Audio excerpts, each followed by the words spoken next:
अस्सलामुअलैकुम, सुबह बखैर, good morning और आदाब अर्ज़ है। आप देख रहे हैं बाखबर सवेरा। मैं हूँ आपके साथ मदीहा नकवी और मैं हूँ आपके साथ अशफाक इसाक सत्ती। उम्मीद है कि आपके दिन का आगाज़ बहुत अच्छा हुआ होगा और जाहिर है कि दिन का आगाज़ अगर अच्छा होगा तो पूरा दिन अच्छा गुजरता है, क्योंकि जाहिर है कि हुकूमत को मुश्किल फ़ैसले लेने पड़ रहे हैं जिनको वो मुश्किल फ़ैसले का नाम दे रहे हैं और उसकी वजह से हमारा पहलितरा निकला था और अब जैसे गिच्ची पे किसी ने पाँव रख दिया होता है, हाँ। तो वो वाला हिसाब है। लेकिन ये है कि गिच्ची पे जान बाकी हो मगर सांस रुकी हो, जैसे गोडा। हाँ, गिच्ची पे गोडा। जैसे एक आपको पता है अमेरिका में एक बंदा मर भी गया था इस चक्कर में। उसके उसके ऊपर ब्लैक लाइव्स मैटर वाला वो चला था। अब ये पाकिस्तानी लाइव्स मैटर मेरे ख्याल में वो चलना, कोई इसकी कैंपेन चलनी चाहिए। बिल्कुल सती। बहुत महंगाई होगी भी, अब बहुत लोग परेशान है कि आप खुद देखें ना कि जब डॉलर की कीमत की कदर बढ़ती है और जब पेट्रोलियम मसनूआत की कीमतें बढ़ती हैं तो उसके बाद हम देखते हैं कि वो जो उसका इफेक्ट होता है, वो जो ट्रिकल डाउन इफेक्ट, उसमें जो ट्रिकल डाउन इफेक्ट, वैसे तो हम जो मुल्क भी मुआशी तौर पर इतनी तरक्की कर रहा था, लेकिन जो नीचे बैठा आदमी है, जो आम लोग हैं, उस तक वो उसका ना ट्रिकल डाउन इफेक्ट पहुंचता नहीं था। हमारी सनत तरक्की अच्छा, लेकिन एक चीज़ मुझे समझाइएगा। वैसे सारी मुश्किलात अपनी जगह हैं, देखें 10 तरह की मसाइल हैं। IMF से अभी तक डील फाइनल नहीं हुई, इसके नतीजे में हम देख रहे हैं कि लोग सफ़र कर रहे हैं, महंगाई ऊपर जाती जा रही है, यानी कि हर पहलू पे मुश्किलात ही मुश्किलात हैं। आज FATF का वल्लाह आलम क्या फैसला आता है, तवक्कुआत हमारी अच्छी हैं कि शायद कुछ बेहतर हो जाए, लेकिन उससे हट के जब से ये हुकूमत आई है मुश्किलात में इजाफा हुआ है। लेकिन मुझे जहाँ तक याद पड़ता है कि जब पिछली हुकूमत को जब भेजा जा रहा था घर, तो उस वक्त खान साहब ये कहते थे कि ये कहा जा रहा है कि जब हमारी इमरान खान साहब को घर भेज दो तो सारी मुश्किलात दूर हो जाएंगी। यानी कि अगर अमरीकी साजिश थी और उसके तो वो तो लग रहा है कि वैसी बात मल्टीप्लाई हो गई हैं, वो मुश्किलात मल्टीप्लाई हो गई हैं। तो बहरहाल ये मेरे जहन में ख्याल आया कि अगर ऐसा होता तो फिर ऐसा तो ना होता। और मेरे तो दिमाग में इतनी मुश्किलात चल रही हैं कि मेरे जहन में कोई ख्याल ही नहीं आ रहा। क्या बात है। टॉप स्टोरीज देख रहे हैं, फिर टॉप स्टोरीज की जानिब चलते हैं।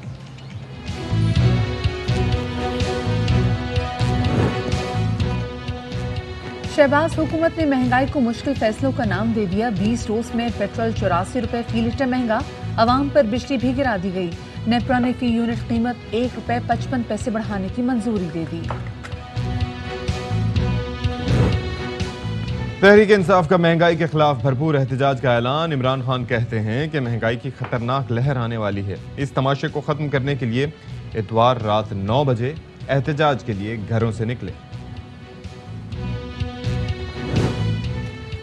कराची में NE 240 में पोलिंग के दौरान हंगामा रही। लातों और घूंसों का इस्तेमाल। फायरिंग में एक शख्स की जान गई, 4 जख्मी हो गए। सियासी जमातों के एक दूसरे पर इल्जामात।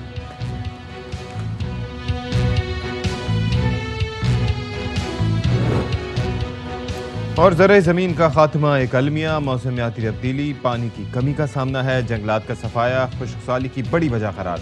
आम ज़मीन भी बंजर होने लगी। आज दुनिया में खुश्कसाली से बचाव का दिन मनाया जा रहा है।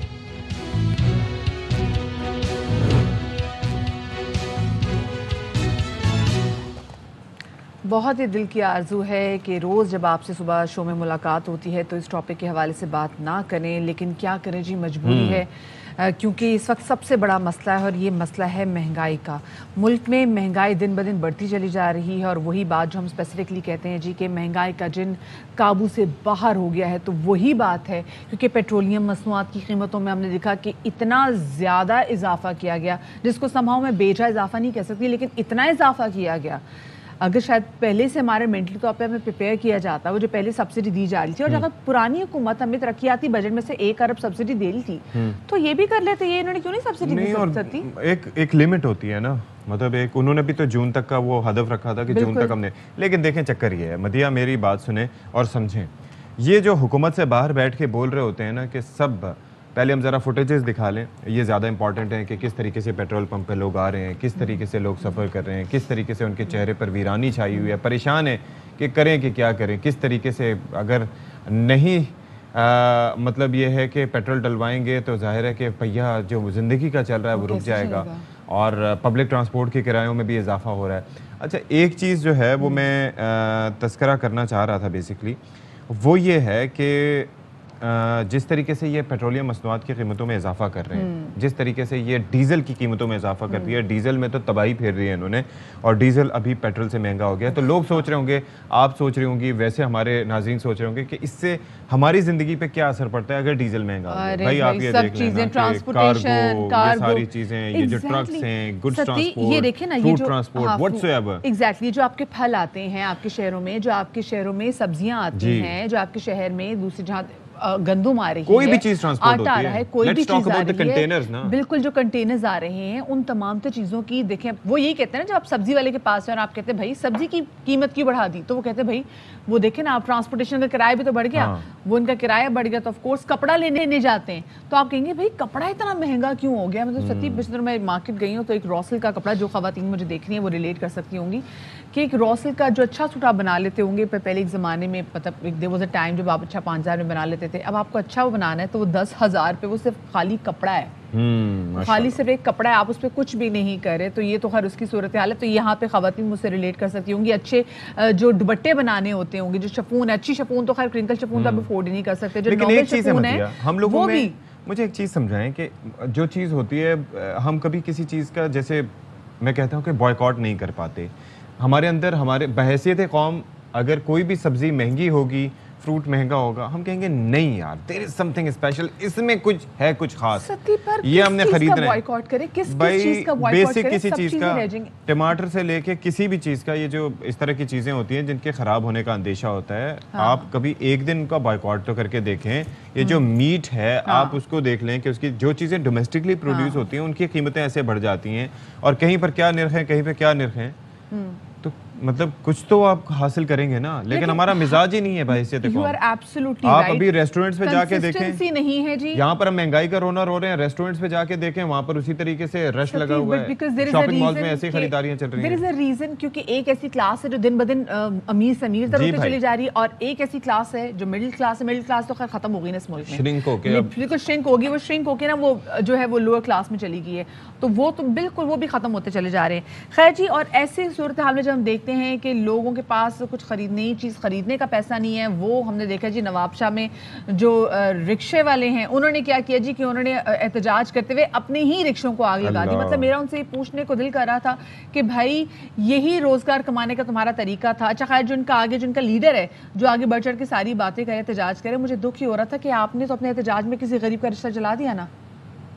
तो अब वो बताएं कि जो शख्स रिक्शा चला रहा था वो अब क्या करेगा मदिया। लेकिन बात ये है कि देखिए, इंसान एक घर में मतलब अगर पेट्रोल महंगा हो, मैं अपनी गाड़ी चला दूं? नहीं, लेकिन एक चीज समझें, देखिए आप अपनी गाड़ी रोजगार कमाने के लिए इस्तेमाल नहीं करती, दैट इज द ओनली। मैं ये नहीं कह रहा कि ये सही है, मैं ये नहीं कह रहा कि सही अमल है, लेकिन मदिया हमारे यहाँ देखिए, जब हम भी अक्सर बात कर रहे होते हैं मेंटल हेल्थ के हवाले से, काउंसलिंग के हवाले से, सोचें कि ये घर से निकलता होगा, बीवी के मुमकिन तौर पर बीवी के ताने, बच्चे के दूध के पैसे नहीं होंगे, डायपर्स के पैसे नहीं होंगे, रोटी के पैसे नहीं होंगे, जब घर का चूल्हा नहीं जलता होगा, रोज ताने खा के निकलता होगा, उसके बाद सवारियां जो मिलती होंगी वो उससे लड़ती होंगी कि भाई हमने इतने पैसे नहीं देने, तो आखिर में मजबूर हो के, काउंसलिंग ना होने की वजह से, किसी के समझ बूझ ना होने की वजह से, जाहिर है उसने फ्रस्ट्रेशन में यही करना है। ये तो पहला स्टेप है। देखिए, अगर नहीं समझाएंगे, नहीं इनकी दाद रसी होगी, ये तो खुद को जलाएंगे यार। बिल्कुल आप सही कह रहे हैं, और आप देख रहे हैं कि मतलब कुछ भी ऐसा नहीं लग रहा जो आपके कंट्रोल में है। डॉलर आप देख लें जी,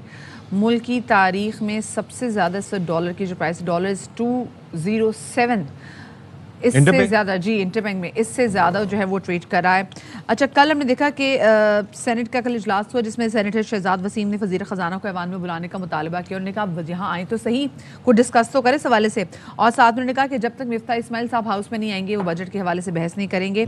और सेनेटर मुश्ताक अहमद खान ने कहा कि हुकूमत कौम को अंधेरों में धकेल कर खाना जंगी की तरफ ले जाना चाहती है। तो कल सेनेट के इजलास में क्या हुआ और क्या कहा सेनेटर्स ने, आपको सुनवाते हैं।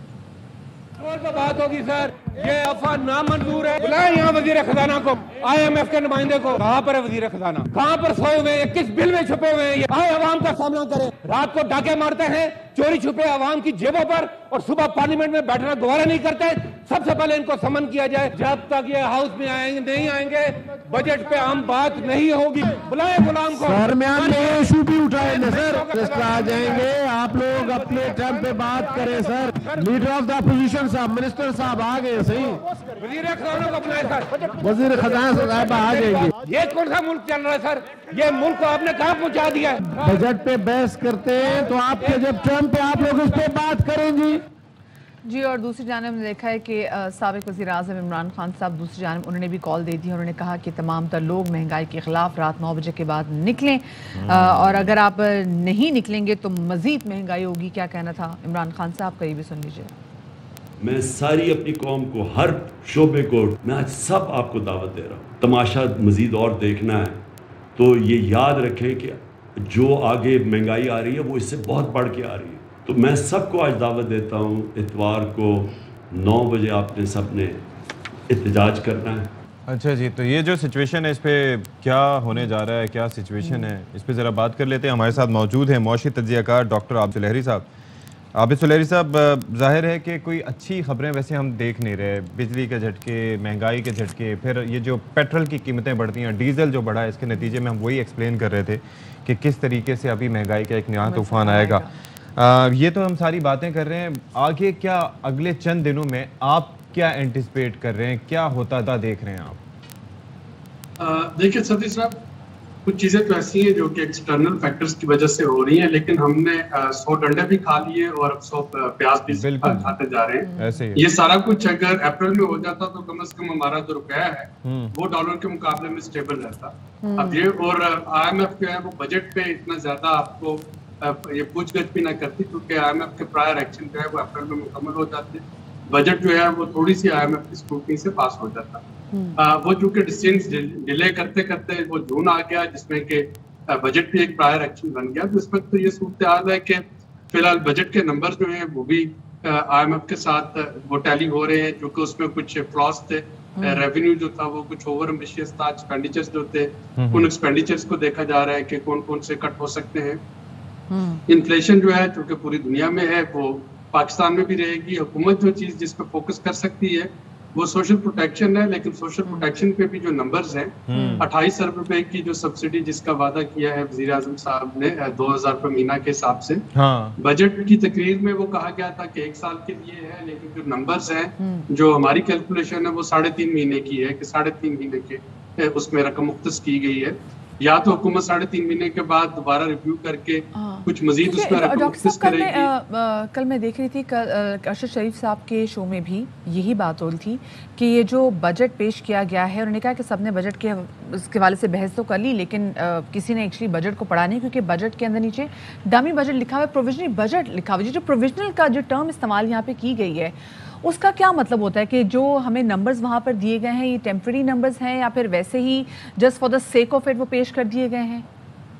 नहीं, जो प्रोविजनल बजट है वो लिखा हुआ है आपके क्योंकि अभी उसकी अप्रूवल होनी है। कुछ नंबर्स होते हैं जिनके नीचे प्रोविजनल एस्टिमेट लिखा होता है। अच्छा, यानी जैसे इक्तिसादी सर्वे के नंबर क्योंकि अप्रैल तक होते हैं या मार्च तक होते हैं, तो उनके नीचे प्रोविजनल एस्टिमेट लिखा होता है। 30 जून के बाद नए नंबर इनकॉर्पोरेट करके तो फिर फाइनल नंबर उसमें आते हैं। अच्छा सर, तो ये मतलब हर बजट में ऐसा ही होता है या ये इस बार? ये नंबर जो होते हैं ना, क्योंकि जब आप जो अभी ये वाला जो रवा माली साल है, जब आज मैं इसके नंबर आपको दूंगा तो मैं प्रोविजनल नंबर दे रहा हूँ, क्योंकि अभी जून के 18 दिन रहते हैं उसमें। ओके। और हमें नहीं पता कि जून के बाकी जो 13 दिन है उसमें नंबर कैसे चेंज हो जाएंगे। तो ये इक्तिसादी सर्वे जो होता है, ये जैसे हम कह सकते हैं कि जो इक्तिसादी सर्वे आया वो गुज़श्ता हुकूमत की कारकर्दगी थी, क्योंकि वो अप्रैल तक के नंबर थे। उसके बाद जो मई जून के नंबर जब उसमें ऐड होंगे तो फिर उसके फाइनल नंबर्स आएंगे। तो ये चीज नहीं, मसला ये है कि जो बजट इसमें प्रेजेंट किया गया है उसमें भी नंबर टैली नहीं करते। यानी इस वक्त ये पूछना बड़ा जायज है कि क्या वो जो 2000 रुपये महीना होगा वो पूरा साल मिलेगा या वो सिर्फ 3.5 महीने में मिलेगा। 3.5 महीने के बाद क्या होगा? क्या हुकूमत जो है वो कोई और सोशल प्रोटेक्शन? अच्छा सर, एक और चीज़ भी है, देखें एक चीज़ समझने की है कि यहाँ पर हम ये चाहते हैं कि ओवरऑल तमाम तबकात पे फोकस हो। जैसे कि हम बात करते हैं कि कभी पेट्रोलियम पे सब्सिडी की बात हो तो हम ये बारहा कहते हैं कि भाई ये जो मोटरसाइकिल वाले हैं इनको आप जो है वो सब्सिडी दें, 800 सीसी से नीचे, मतलब छोटी जो गाड़ियाँ हैं उनको दें, या 1000 सीसी से नीचे, इस तरह से करें। लेकिन हमेशा जब हम हुकूमती वज़रा से भी बात करते हैं ना, इससे पहले भी, पिछली हुकूमत में भी, अब भी, और हम जब बात करते हैं कि भाई आपने क्या सोचा है आवाम के लिए, तो उनका फोकस आता है ये 2000 रुपये पे, उनका फोकस आता है एहसास प्रोग्राम पे।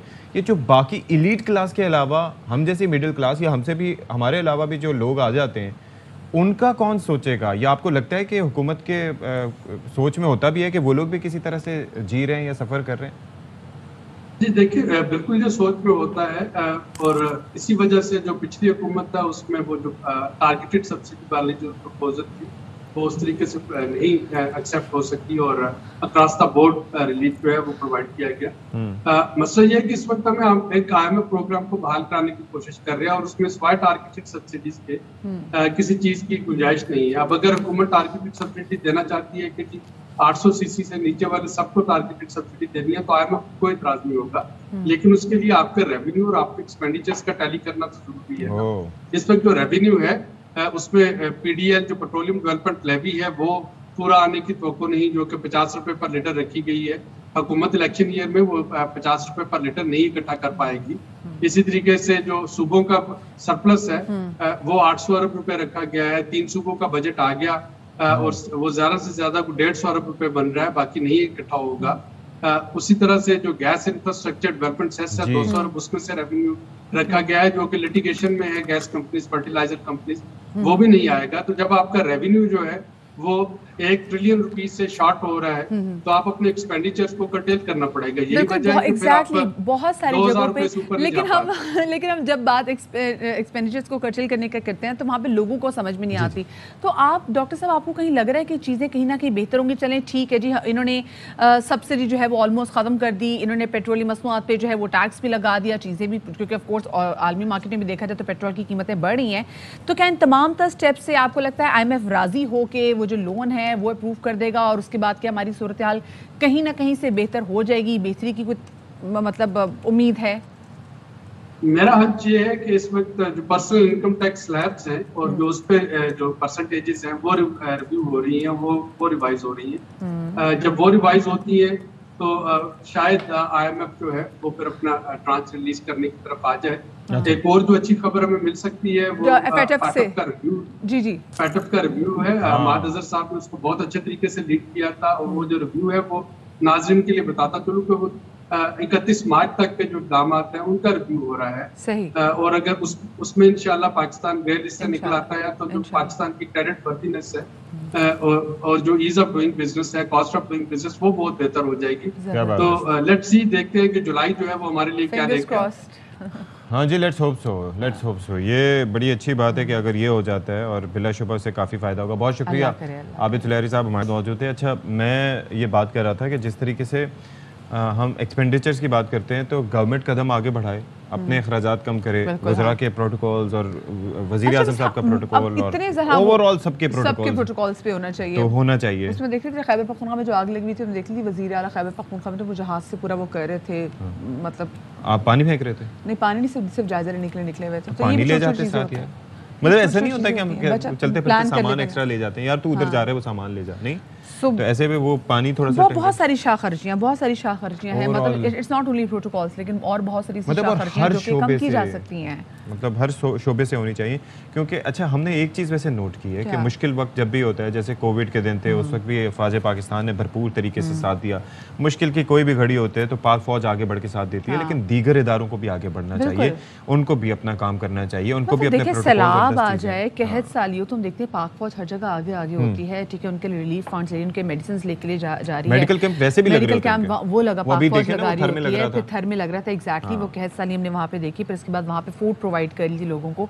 तो जिस तरीके से अभी जैसे हम देखा, अल्लाह ना करे जो सैलाब है, क्योंकि जिस तरीके से उसमें कौन होगा जी सबसे पहले पाक फौज, एग्जैक्टली, लेकिन बाकी भी तो है ना, बहुत सारे इलाके जहाँ पर हम देखते हैं कि जी ज़मीनी राब्ता में मुनक़ता हो जाए, तो फिर वहाँ पे हम देखते हैं कि फिर पाक फौज वहाँ पे जाती है। तो हमारी जो ये प्रोविंशियल डिजास्टर मैनेजमेंट अथॉरिटीज़ बनाई गई हैं, ये किस लिए बनाई गई हैं? इससे हटके मदिया, जब हम उसकी कॉस्ट कटिंग की बात करें ना, तो बाकी जो महकमे, जो सेक्रेटरी साहिबान हैं, जो उनके अंदर हैं, जो DGs हैं, जो कंट्रेक्चुअल मुलाजमीन हैं, सबको थोड़ा सा हाथ हौला रखना चाहिए ना। और वो कल बड़ी अच्छी बात आशिर करके गया ना कि जब ये सब अच्छा काम करते तो हम इनकी वाह न किया करें। That's part of their job, that is what they are supposed to do. खैर जी, क्योंकि महंगाई इतनी बढ़ गई है तो ऐसा कैसे खबर सुनी थी आपने कौन सी? कि वहाँ के भी प्राइम मिनिस्टर ने, किसी ने कहा था कि भाई आप लोग लाइट्स जो हैं वो इस टाइम तक बंद कर दिया करें, वरना हम एनर्जी क्राइसिस में जा रहे हैं। तो ये पहले अर्ज करना चाहिए, पहले खुद करना चाहिए, इनिशिएट करना चाहिए, फिर उसके बाद दूसरों। अच्छा, अर्ज भी चले वो भी, लेकिन हमारे यहाँ लोगों के अंदर भी तो ये नहीं है ना, लोगों के अंदर भी इतनी सेंस नहीं है। खैर, क्योंकि महंगाई इतनी बढ़ती चली जा रही है कि कोई भी चीज जो है ना महंगाई के शर से बची नहीं है। अभी आप देख लेना, ये अब महंगाई का सोच के सर में दर्द होती थी, तो जो सर दर्द की गोलियां ना आपको बता दें वो भी महंगी होती चली जा रही है। जो एग्जाइटी आपको होती है, ब्लड प्रेशर आपको बढ़ता है, ये तमाम तरह जो अद्वियात है ना, इनकी कीमतें भी अब महंगी होनी जा रही है। क्योंकि उन्होंने कहा है कि जी जो कॉस्ट ऑफ प्रोडक्शन है वो बढ़ गई है, तो हम क्या करें। और अगर हम इन अद्वियात की कीमतें नहीं बढ़ाएंगे तो उन्होंने कहा कि फिर तो बड़ा मसला हो जाएगा, क्योंकि पैदावारी लागत में उन्होंने कहा दिन ब दिन इजाफा हो रहा है, और कीमतें ना बढ़ाएगी तो हम दवाइयाँ बनाना ही बंद कर देंगे, दवाइयाँ बनाना ही बंद कर देंगे। तो बस तो ये तो मेडिकल इमरजेंसी हो जाएगी जी। अल्लाह रहम करे। तो इसी अहम तरीन इशू पे हम ज़रा बात कर लेते हैं कि आखिर क्यों है ऐसा। Chairman Pakistan pharmaceutical manufacturers association Qazi Mohammad Mansoor Dilawar साहब हमें ज्वाइन कर रहे हैं। बहुत शुक्रिया काजी साहब, आपने हमारे लिए वक्त निकाला, और जाहिर है कि ये एक बड़ा अहम मसला है जिस पे हम बात करने जा रहे हैं। तो ज़रा बताइएगा काजी साहब, आपसे तो हम मुनसिफी की तवक्को करते हैं, ठीक है, तो क्या वजूहात हैं जिस पे आप जो हैं वो ये फैसला सुना रहे हैं और ये मुतालबा कर रहे हैं? बहुत शुक्रिया। देखिए, बड़ी अभी बात हो रही थी कि दुनिया महंगाई बढ़ती चली जा रही है और हमारे सर दर्द की गोली की प्राइस भी बढ़ गई है। यहाँ पे मैं एक बात आपको कंडस कर, ये जो जितने भी इश्यूज आए हैं, जितने भी प्रॉब्लम्स आए हैं, वो 17% सेल टैक्स हमें जबरी लगाया गया, लास्ट गवर्नमेंट ने हमें लगाया, और उन्होंने हमें कमिटमेंट किया कि 48 आवर्स में आपको रिफंड कर देंगे। अच्छा, दुनिया में ऐसा नहीं होता कि आप इनपुट पे किसी चीज पे सेल टैक्स ले रहे हो और आप आउटपुट पे सेल टैक्स ना लें, मतलब एंड प्रोडक्ट पे आप सेल टैक्स ना लें। लेकिन फार्मास्यूटिकल में ऐसा हुआ, और उस बात पे जब हमने अपने फाइनेंस मिनिस्टर से बात की जो पहले थे, तो उन्होंने यही कहा कि जी हम आपको 48 आवर्स में वापस कर देंगे, लेकिन ऐसा ना हुआ। अच्छा, फिर दूसरी गवर्नमेंट आ गई, हमने उस फाइनेंस मिनिस्टर से मीटिंग की, उन्होंने भी कहा जी हम आपको वापस कर देंगे, ऐसा ना हुआ। अभी तक मैं आपको एक बात बताना चाह रहा हूँ, ये बहुत बड़ी एक ब्रेकिंग न्यूज होगी आपके लिए भी, कि 40 अरब रुपए का सेल टैक्स तमाम फार्मा सेक्टर का इस वक्त तक गवर्नमेंट की तरफ जा चुका है, जिसमें से हमें 1 रुपया भी रिफंड नहीं मिला। और उन्होंने जो हमें फर्स्ट फार्मा का एक कहा कि जी आपको हम एक विंडो बना के देते हैं जिससे आपको इसका रिफंड मिल जाएगा, वो भी हमें ना मिला। इसी सिलसिले में 3-4 इफेक्ट्स और आए हमारे ऊपर, और आप देख रहे हैं कि लास्ट 1 ईयर में हमारी खाम माल की तमाम तर जितनी भी कॉस्ट थी वो तकरीबन 60% इंक्रीज हुई, ट्रांसपोर्टेशन हमारी 40% इंक्रीज हुई, हमारे इनपुट जो थे वो तकरीबन ओवरऑल मोर देन 50% इंक्रीज कर गए। अच्छा, इसमें आप ये देखें कि हमारा इंडस्ट्री है, क्योंकि ये जरा कॉन्सेप्ट क्लियर होना जरूरी है, हमारी जो इंडस्ट्री है वो ना पानी से चलती है, ना हवा से चलती है, और ना ही कोई वह भी फौरन हुकूमत आती है जो उसको चलाती है। ये भी तेल से चलती है, इसमें भी बिजली लगती है, इसमें भी तनख्वाह दी जाती है, तो इसमें भी डॉलर का इफेक्ट आता है। आप ये देखें कि जो लोकल इंडस्ट्री है, लाइक सीमेंट ले लें, आयरन ले लें, आपकी दालें ले लें, चावल ले लें, अच्छा जब भी कोई कॉस्ट पीछे से बढ़ती है, पेट्रोल बढ़ता है, डॉलर। आप सही कह रहे हैं काजी साहब, हम आपकी बात समझ रहे हैं, क्योंकि हम देखते हैं हर चीज पे हम देखते हैं कि उसका इफेक्ट पड़ता है। जी जी जी जी। यहाँ पे सबसे बड़ा इशू ये है कि हमारी जो गवर्नमेंट है वो प्राइस हमारी फिक्स करती है, हम खुद से प्राइस इंक्रीज नहीं कर सकते। एक एंड से हम प्राइस इंक्रीज नहीं कर रहे। अभी आप 70 की गोली की बात कर रहे थे, मैं नाम ले देता हूँ ब्रांड का, पैराडॉल का, 1 रुपया 90 पैसे उसकी प्राइस में मिलेगी। 1 रुपया 90 पैसे वो कास्ट है हमारी, 2 रुपये 35 पैसे, और इतने में तो आपको एक बच्चों का जो एक लॉलीपॉप होता है वो नहीं मिलता। और आप ये देखिए कि इंटरनेशनली आप चले जाएं, यही पैरासीटामोल की टेबलेट आपको मिलती है पाकिस्तानी करेंसी में 100 रुपए। सर मेरी बात सुनिए, सर वहाँ पर फिर चक्कर दूसरा आता है, उनकी कुव्वत खरीद भी कुछ और होती है। मैंने भी बड़े महंगे महंगे डब्बे खरीदे हैं और बड़ा तौबा तौबा करके खरीदे हैं, लेकिन मसला ये है कि वहाँ पर उनका कमाई भी उतनी है। यहाँ पर आप लॉलीपॉप से कंपैरिजन नहीं कर सकते कि जी लॉलीपॉप महंगा है, क्योंकि आवाम को ऑलरेडी इतनी लॉलीपॉप्स यहाँ पे हुकूमत की जाने से भी दी जाती है। और फिर सोचें कि ड्रैब के सर देखें, ड्रैब के पास ये इख्तियार है, अगर वो इख्तियार ना हो तो सोचें कि फिर तो कीमतें अभी तक 200% इंक्रीज हो जाता। वो भी ड्रैग भी आखिर थोड़ा सा प्रेशर होकर आपकी बात मान ही लेता है ना सर। देखिए हम कह रहे भाई, हम तो क्लेम नहीं कर रहे कि we are not charity organisation, हम तो खैराती इदारा तो नहीं है, बिल्कुल हम भी इंडस्ट्री चला रहे हैं और तमाम तरह इफेक्ट इनपुट हमारे ऊपर आ रहे हैं। अभी आप देखें, मैं ड्रिप बनाता हूँ IV सोल्यूशन लार्ज वाली, अच्छा हो ये रहा है कि उसकी कॉस्ट इतनी बड़ी कि आज से 1.5 साल पहले $1,000 का उसका दाना आता था पॉलीएथिलीन, अभी उसका रेट है $2,500। इंटरनेशनली मैं बता रहा हूँ। ओके 1 साल पहले डॉलर की प्राइस क्या थी और आज प्राइस क्या है। अच्छा अब मैंने उसका रॉ मटेरियल मंगाना बंद कर दिया, और अगर इसी तरह सारी कंपनी बंद कर देंगी तो ये तो इमरजेंसी की फर्स्ट ये स्टेज है। बता दीजिए काजी साहब, आप लोग कितने % बढ़ाने का कह रहे हैं अद्वियात पे? जी हमारे सबसे पहले तो हमारा मुतालबा ये है कि जो 17% तेल सेल तक समय लगाया गया है हमारे खाम माल पे, वो वापस लिया जाए। अच्छा सेकेंडली, ताकि हमें कुछ तो कहते ना ऑक्सीजन मिले, हम अब काम को आगे बढ़ा सकें। सेकेंडली ये देखें कि हम 95% के करीब इस वक्त टोटल रिक्वायरमेंट पूरी कर रही है हमारी लोकल इंडस्ट्री, 95%। और ये बहुत बड़ी, आपको पता है कि 22 करोड़ की हमारी आबादी है, और उसके साथ साथ 60 कंट्रीज में हम अल्हम्दुलिल्लाह एक्सपोर्ट भी कर रहे थे। अच्छा हमारे एक्सपोर्ट भी नीचे आई है इस वजह से इंटरनेशनली। हाँ जी, क्योंकि ज़ाहिर कंपटीशन में जब हमारी कॉस्ट बढ़ी तो कंपटीशन में हम नहीं जा सकते, वहाँ इंडिया बांग्लादेश हमारे सामने आता है। और उसके साथ साथ रॉ मटेरियल हम 5% लोकल बना रहे हैं और 95% इंपोर्ट कर रहे हैं। जबकि इंडिया खुद ही रॉ मटेरियल बनाता है, खुद ही फिनिश प्रोडक्ट। क्यों नहीं बनाते सर हम अपनी चीजें? हम अपना रॉ मटेरियल क्यों नहीं बनाते?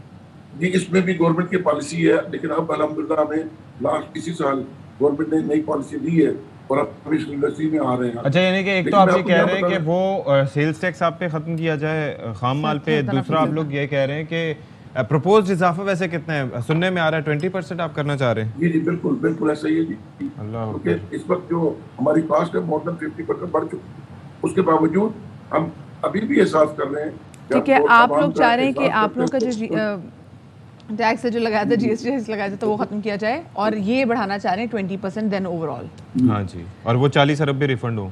वो तो सर आप तो कमाएंगे, लोग तो मर जाएंगे सर। अब तो कोविड में तो वैसे भी सबसे ज्यादा जो तरक्की की है जिस महकमे ने, तो फार्मास्यूटिकल कंपनीज ने की है। चले सर, बहुत शुक्रिया काजी साहब हमारे साथ मौजूद थे। थोड़ी बैठे हुए। You are absolutely right. तो मतलब हमारा कौन है वैसे? कोई भी नहीं है, कोई भी नहीं है, पर ब्रेक है हमारे साथ। इनकम टैक्स किसी को वापस लें, हमने कभी कहा? जी जनाब, welcome back after the break. कल कराची में हुआ है NA 240 में इलेक्शन, और NA 240 की जो सीट थी वो थी MKM पाकिस्तान की, जो कि इकबाल मोहम्मद अली खान की वफ़ात के बाद, जो कि 19 अप्रैल को उनकी वफ़ात हुई, उसके बाद ये सीट खाली, और इसके बाद फिर कल वहाँ पर हुई इलेक्शन। और सबसे ज़्यादा जो वहाँ पर हैरान कुन बात थी वो ये थी कि MKM पाकिस्तान, जिसको उस जगह का, उस हल्के का एकदम से गढ़ समझा जाता है, वहाँ की बहुत बड़ी पार्टी है, कल हमने देखा कि बहुत कम मार्जिन के साथ TLP के साथ जो उनका मुकाबला था 65 वोटों से जी वो जीती है। जी, और पहले ये खबरें आ रही थी कि TLP के उम्मीदवार जीत रहे हैं। जी पहले ये खबर आ रही थी। और अभी चक्कर ये है कि वहां पर देखें बड़े नाखुशगवार वाकयात हुए। एक शख्स भी अपनी जान से गया, एक पोलिंग स्टेशन का अमला भाग गया, वहां पर जी बैलेट बॉक्स भी तोड़े गए। फिर एक पोलिंग स्टेशन ऐसा है जिसका रिजल्ट भी रोक लिया गया है, यानी कि वहाँ का नतीजा नहीं आया, इसी तो सरकारी तौर पर अभी ऐलान नहीं है। तो लेट्स सी कि आगे जाके फर्ज करेंगे उसका नतीजा जारी करते हैं तो वहाँ से क्या कोई नतीजा चेंज होता है या नहीं होता। लेकिन बजाय ये चीज़ें, टर्न आउट जो था वो 8% था, 8%, यानी कि जहाँ पर 5.5 लाख की आबादी, मतलब आपके वोटर्स हों रजिस्टर्ड, और वहाँ से वोट पड़ रहे हो 10-10 हज़ार, और मतलब पाक सरजमीन पार्टी का मेरे ख्याल में चौथा नंबर था। लेकिन मैं तो सोच रही थी शायद हो सकता है 12,000 तो एटलीस्ट जो हैं वो इतने तो पड़ जाएंगे जीतने वाली पार्टी को भी, लेकिन नहीं पड़े। जहाँ पे जीतने वाली पार्टी को भी मैं देख रही हूँ कि जी 10,683 तो MKM पाकिस्तान ने वोट यहाँ पे हासिल किए हैं, और 10,616 TLP ने, जो TLP के कैंडिडेट थे, उन्होंने हासिल किए हैं। तो it was very close competition. और PSP के सिर्फ 4,500 वोट देखें, ये मतलब बिल्कुल जी, जो सिक्योर उन्होंने वोट्स किए हैं उनके काफ़ी। तो चलें बात कर लेते हैं इस पर। अब हमारे साथ मौजूद हैं तज्जियाकार आमिर ज़िया साहब। आमिर साहब, बहुत शुक्रिया, आपने हमारे लिए वक्त निकाला। भाई ये कराची की सियासत में और ख़ासतौर पर बलदियाती इलेक्शंस आने वाले, बड़ा इंपॉर्टेंट था ये ज़मीनी इंतखाब। तो क्या हुआ, लोगों ने क्यों विड्रॉ किया? कोई और किसी के बॉयकॉट की वजह से ऐसे हुआ, या फिर बज़ाहिर क्या people were not even interested now? हाँ सारे अवामिल हैं इसके।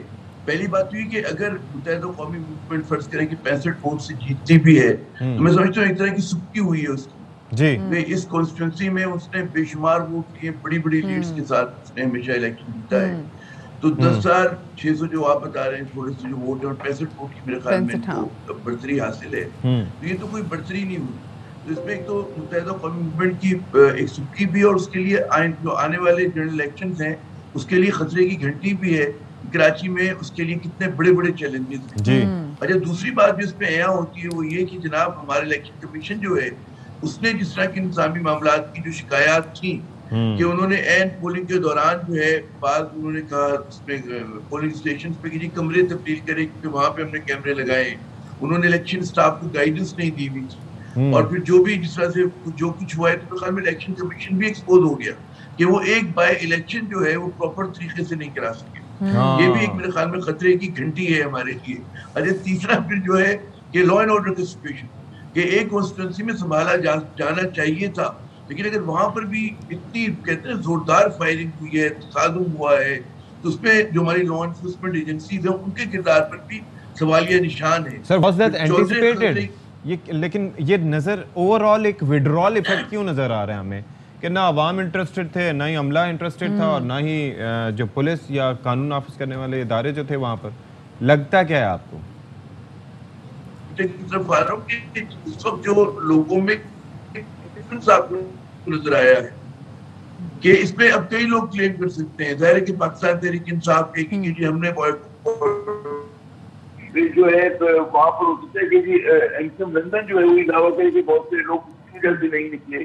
फिर जो कुछ इस वक्त हमारी सियासत में मजबूरी तौर पर पूरे मुल्क में हो रहा है उसका भी मैं समझता हूँ कमाली करती है कि लोग जो है सिस्टम के साथ बहुत नाला है, नाराज है, समझते कि हमारी पार्लियामेंट अजूरी पार्लियामेंट है, पार्लियामेंट का क्या मुस्तकबिल होगा।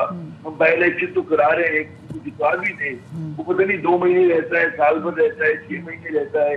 फिर जिस तरह से जो कुछ उसमें हो रहा है हमारी सियासत के अंदर, आप देखिए ना। और सर जो बाई इलेक्शन की तैयारी देख के लग रहा है कि अगर बाई इलेक्शन में ऐसी तैयारी थी जो कि लग रहा था कि बड़े आधे दिल से तैयारी की गई हो, तो आप ये खुद सोच लें कि अगर हम नए सिरे से इलेक्शन करवाने का भी सोचते तो उसकी कम टाइम में कैसे तैयारी हो सकती है? आप बिल्कुल दुरुस्त कह रही है। इसमें सबसे बड़ा मेरे ख्याल में तनकीद बनती इलेक्शन कमीशन ऑफ पाकिस्तान पे कि जिस तरह से उन्होंने इंतजाम किए, फिर लोगों के फिर सियासी जमातों पर है कि जो लड़ रही थी इलेक्शन, पीपल्स पार्टी है वहां पर की प्रेजेंस है। मुझे हैरत हुई है कि हमारे कौमी मूवमेंट ने 8,000 से ज्यादा वोट लिए, जो अफाक अहमद साहब की पार्टी है जी। तो वो भी काफी सिग्निफिकेंट है, नोट करना चाहिए आप, इस जमाने में बिल्कुल ही आउट होते थे, वो नंबर पर है गालिबन। और पीएसपी तो बहुत ज्यादा शोहरत थी कमाल साहब की पार्टी, वो जो है मतलब सबसे पीछे है।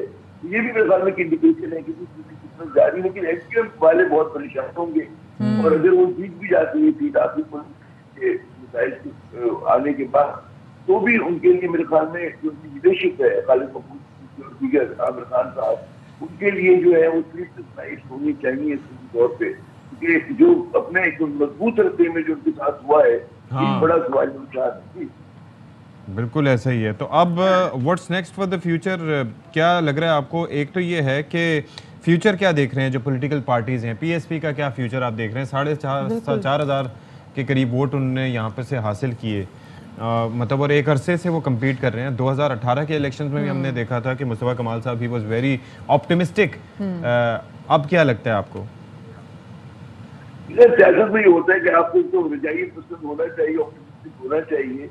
और अगर देखिए 4,000 जो विनिंग पार्टी 10,000 वोट से जीत रही है और इनके 4,000 है, तो इस इलेक्शन में कोई उनको मतलब इंतजार बख्श रिजल्ट है उनके लिए, ठीक है ना, कि यहाँ पर वो अगले इलेक्शन में भी जा सकते हैं। अच्छा, ये एक और बात है, जो एमपीएम का वोट बैंक है वो डिवाइडेड आपको नजर आता है ना, ये 4 चीजों में डिवाइडेड है कि एमपीएम सीट ले रही है, हमारी कौमी मूवमेंट उसी वोट बैंक पे फाइल कर रही है, उसके बाद फिर पीएसपी और एमक्यूएम लंदन के अगर जो लोग हैं यहाँ पर जिन्होंने बॉयकॉट किया या नहीं आए इलेक्शन में, वो भी फैक्टर है।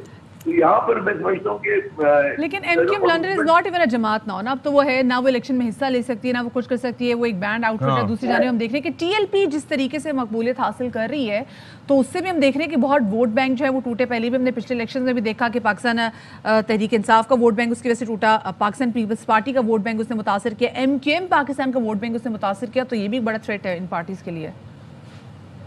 बिल्कुल दुरुस्त आपने कहा, यकीनन वो बिल्कुल है कि जी एमक्यूएम लंदन कोई मुनज़्ज़म जमात नहीं है, लेकिन मैं समझता हूँ 1% यानी 200-400 वोट भी नहीं आते उनकी वजह से इफेक्टिव हो जाता है। बिल्कुल ठीक है।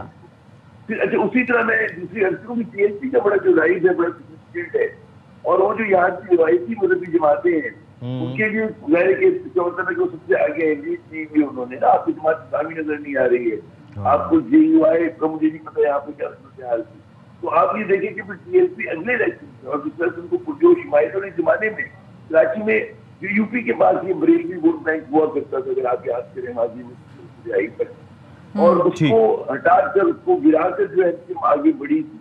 अब अगर ये टीएसपी की सूरत में दोबारा मुनज़्ज़म हो रहे हैं, ज्यादा जारहाना इनकी तरफ, तो उसमें जाहिर है कि ये भी बड़ा सवाली निशान है कि ठीक है, बहुत शुक्रिया आमिर ज़िया साहब हमारे साथ मौजूद थे। ब्रेक लेते हैं जी, ब्रेक के बाद आएंगे।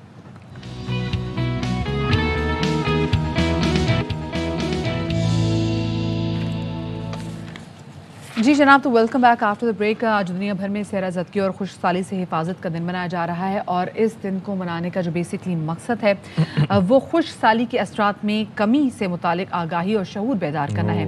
सहरा ज़दगी एक ऐसा अमल है जो एक आम ज़मीन को आहिस्ता आहिस्ता खुश्क और बंजर कर देता है, जिसके बाद एक वक्त ऐसा आता है कि मुकम्मल तौर पर सहरा में तब्दील हो जाती है। और ये सारा अमल उस वक्त शुरू हो जाता है जब किसी मकाम से बड़े पैमाने पर जंगलात का सफाया कर दिया जाता है। जैसे कि हम पाकिस्तान में देख भी रहे हैं कि यहाँ पे जंगलात तो ना होने के बराबर हैं, और जो जंगलात यहाँ पर मौजूद हैं वो उन पर क्लाइमेट चेंज की वजह से आए दिन आग भी लगती है। चलें जी, इसी पर हम बात कर लेते हैं। हमारे साथ मौजूद हैं हामिद मरवर साहब, जो कि पहले जो हैं UNDP के साथ वाबस्ता रहे हैं, उसके बाद पाकिस्तान में भी काम करते रहे सहरा ज़दगी के हवाले से, और अभी WWF से वाबस्ता हैं। बहुत शुक्रिया मरवर साहब, आपने हमारे लिए वक्त निकाला। खुशहाली की, ड्राउट की कुछ वजूहात हमने बता दी, सहरा ज़दगी के ज़मीन का एक जो प्रोसेस है वो किस तरीके से आगे चलता है और वो बंजर हो जाती है। आप बताइएगा कि बेसिक रीजंस क्या हैं, क्यों हो रहा है ये सब, और पाकिस्तान किस हद तक खतरे में है? थैंक यू वेरी मच, बहुत शुक्रिया कि मुझे मौका दिया। सहरा ज़दगी एक आलमी मसला है, लेकिन पाकिस्तान में ये बहुत ही ज़्यादा, क्योंकि अगर हम आलमी स्केल पर देखेंगे तो पाकिस्तान का कोई 80% रकबा सहरा ज़दगी की लपेट में है और खुशहाली और इस स्केल पर आ रहा है।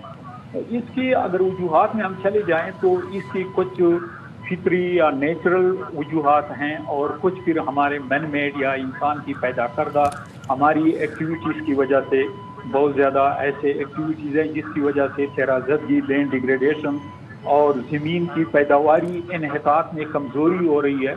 और वो इन्हितात या ज़मीन की लैंड डिग्रेडेशन जब एक हद ऐसे हद पर पहुँच जाए जब वो पैदावारी सलाहियत उनकी मतलब उन पर खर्चे से कम हो, तो फिर लोग अक्सर उस जमीन इलाके को छोड़ जाते हैं और वो डिजर्टिफिकेशन में कन्वर्ट हो जाती हैं। तो पाकिस्तान में बहुत ज़्यादा मतलब यह है कि या ड्राउट की वजह से क्लाइमेट चेंज फैक्टर्स हैं, क्योंकि Pakistan one of the most vulnerable country in the world in climate change. अच्छा, बिल्कुल, बारिशें यहाँ पर हो नहीं रही। उसके अलावा हम देख रहे हैं कि सहरा ज़दगी में मुसलसल इजाफा भी होता चला जा रहा है। तो हम अपने ताईं क्या कुछ कर सकते हैं इस सहरा ज़दगी को रोकने के लिए?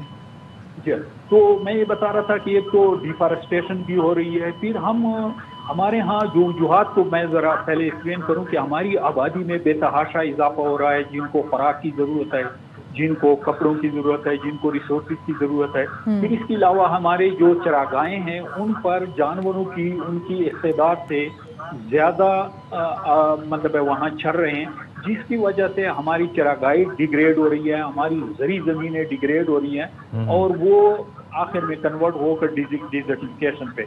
बारिशें तो मतलब यह है क्लाइमेटिक फैक्टर है, लेकिन जो ग्लोबल वार्मिंग हो रही है जिसमें पाकिस्तान का किरदार बहुत कम है, लेकिन हम सबसे ज़्यादा इसके इफेक्टेड कंट्रीज में आ रहे हैं कि गलती कहीं और हो रही है, कहीं मतलब है पॉल्यूशन कहीं और हो रहा है, जो ग्लोबल का पॉल्यूशन की मैं बात कर रहा हूँ। लेकिन उसकी वजह से जो ग्लोबल वार्मिंग हो रही है, जो क्लाइमेट पैटर्न में चेंज आ रही है, तो हमारे पड़ोस में हो रही है ना सबसे ज्यादा। एक तो वो इंडिया में जो कोल पावर प्लांट्स हो रही है, हो रहे हैं, बल्कि मतलब ये है कि वर्ल्ड पॉल्यूटिंग कंट्रीज में यूएस भी है, इंडिया बहुत ज्यादा है। इंडिया का तो हम पे न सिर्फ क्लाइमेटिक इम्पैक्ट है, बल्कि अगर आप देखें कि जो सर्दियों में हेज और मतलब ये है कि जो बहुत ज्यादा, क्योंकि वो वहाँ से कोल फायर करके उनका धुआं हमारी तरफ पहुँच रहा है। इसी तरह वहाँ पर इवन दान के केक जलाकर उनका भी मतलब यहाँ पर वो बन जाता है। और बात यह है कि यहाँ पर हमारी पूरी क्लाइमेट और फसलों को नुकसान पहुँचा रही हैं। तो बात यह है कि इसमें ग्लोबल एफर्ट की जरूरत है और एक अच्छे पड़ोसी की हैसियत से एक दूसरे का केयर, क्योंकि बात यह है कि दुनिया में आप दोस्तों को चेंज कर सकते हैं लेकिन पड़ोसियों को चेंज नहीं कर सकते। और इंडिया को इंतहाई बिहेवियर दिखाना होगा, क्योंकि उनका ये तरीका कि बस बात यह है कि अपना जो भी है वो फाइल को किसी भी किस्म की खुन्नस निकाली हो तो पानी रोक दिया जाता है पानी का, जो कि बड़ी उनकी एक तरह से यजीदी फितरत उन्होंने पाई है। बहुत शुक्रिया जी। हामिद मरवत साहब हमारे साथ मौजूद थे। एक छोटी सी ब्रेक ले रहे साथ रहेगा।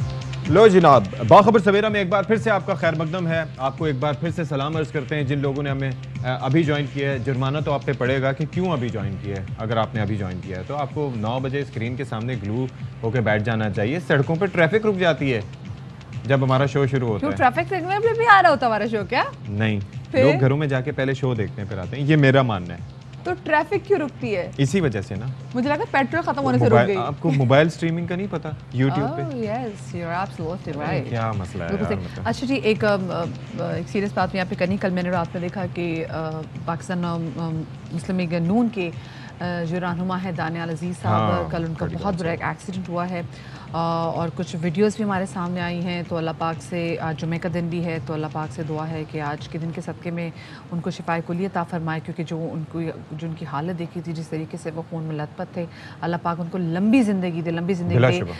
पिछले कुछ साल भी काफ़ी ज़्यादा उन पर टफ गुजरे, क्योंकि जब ये कोविड का टाइम बहुत ज़्यादा उरूज पे था तो उनकी फैमिली में काफ़ी ज़्यादा अमवात हुई थी। उनके लिए बेहतरी करे, उनको लंबी ज़िंदगी शिफायाबी के साथ है। तो ये उनके लिए दुआ है हमारी दानियाल अजीज़ साहब के लिए। तो बहरहाल इससे हटके भी भाई बहुत ज़्यादा एहतियात कीजिए जब आप गाड़ी चला रहे हों। वैसे नागहानी का कुछ नहीं पता होता, लेकिन जब आप गाड़ी चला रहे हो तो आप ये सोचा करें कि आने वाला हर शख्स नाबीना है। ये मेरे अब्बा जी मुझे अक्सर इस पे वो बोल रहे होते हैं कि तुम सबको नाबीना समझोगे तो फिर जो सामने वाला गलती करेगा तो तुम्हें उस पर गुस्सा आने के बजाय you will be in control. ये हमेशा ये कहते हैं कि अपने आप को बस बचा के चलो, और अपने आप को भी बचाना है, सबको बचाना है। मतलब ये एक वो है, पहलू है। तो इसी तरीके से बहुत अच्छे मतलब ये लेसन्स होते हैं ड्राइविंग के। और रोड रेज जो है ना, ये बड़ी ख़तरनाक चीज़ होती है कि आप किसी को जानते भी नहीं है, पता नहीं उसके जहन में क्या मसले मसाइल हैं, पता नहीं किसी को हॉस्पिटल लेके भाग रहा हो, कोई और इमरजेंसी हो, 10 तरह के मसाइल हैं, फ्रस्ट्रेशन है। ऐसे में अगर आप किसी से लड़ाई झगड़ा करें तो ये आपके लिए भी मुफीद नहीं है, उसके लिए मुफीद नहीं है और वक्त का ज़िया है। तो और later in the day we are expecting कि फैटफ की ग्रे लिस्ट से पाकिस्तान निकल जाएगा, लेकिन उसकी जो अनाउंसमेंट है वो तो बाद में ही की जाएगी, प्रॉपर तरीके से की जाएगी। सो लेट्स होप कि फिंगर्स क्रॉस्ड कि आज पाकिस्तान फैटफ की ग्रे लिस्ट से भी निकल जाएगा, क्योंकि बहुत अच्छा फोर्स इस पे काम भी किया गया था, मॉनिटरिंग बहुत अच्छी की गई थी। सो इस हवाले से बात आगे जाके करेंगे, लेकिन अभी टॉप स्टोरीज।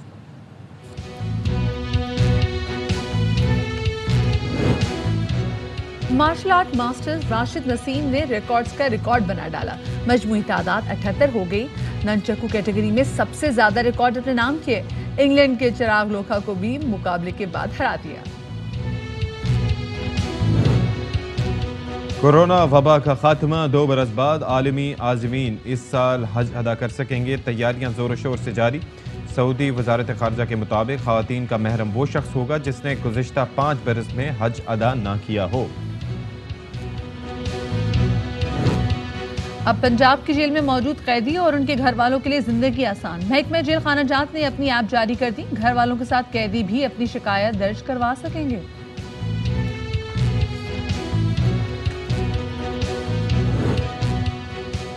और खैबर पख्तूनख्वा की खूबसूरत वादी स्वात के जंगलात में 52 मकामात पर आतिशज़दगी, कीमती दरख्त और नायाब परिंदे जल गए। इंतजामिया का मुलव्विस अफराद के खिलाफ सख्त एक्शन लेने का ऐलान।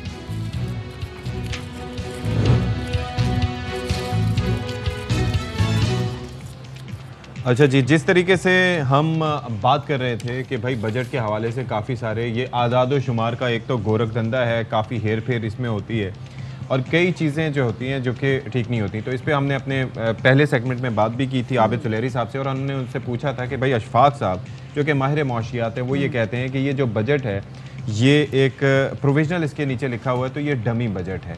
तो उस पर आबिद सुलेरी साहब ने तो हमें एक्सप्लेन करके ये बताया था कि भाई होता ही है कि नंबर्स पूरे नहीं होते, यानी कि अप्रैल तक के नंबर्स हैं जो कि गुज़िश्ता इकनॉमिक सर्वे उस हवाले से है, प्लस जून में अभी खासे दिन रहते हैं, 18 दिन रहते थे, तो उस वजह से उन्होंने बजट में ये लिखा कि ये प्रोविजनल है और नंबर्स पूरे होंगे तो फिर वो चीज़ें हो जाती हैं। लेकिन बहरहाल अशफाक साहब का कल इंटरव्यू था पावर प्ले में, तो अरशद शहीद साहब ने उनसे क्या गुफ्तगू की और अशफाक साहब ने इस बजट के हवाले से क्या बताया, हम आपको भी सुनवाते हैं। लिखा हुआ है this is a provisional budget, इसका मतलब खुद उन्होंने मिनिस्ट्री ऑफ फाइनेंस ने हर टेबल के नीचे फुट नोट डाला हुआ है, और फुट नोट में क्या लिखते हैं, फिगर्स आर प्रोविजनल। ये पाकिस्तान की तारीख में पहली मरतबा हुआ है, ये डमी है।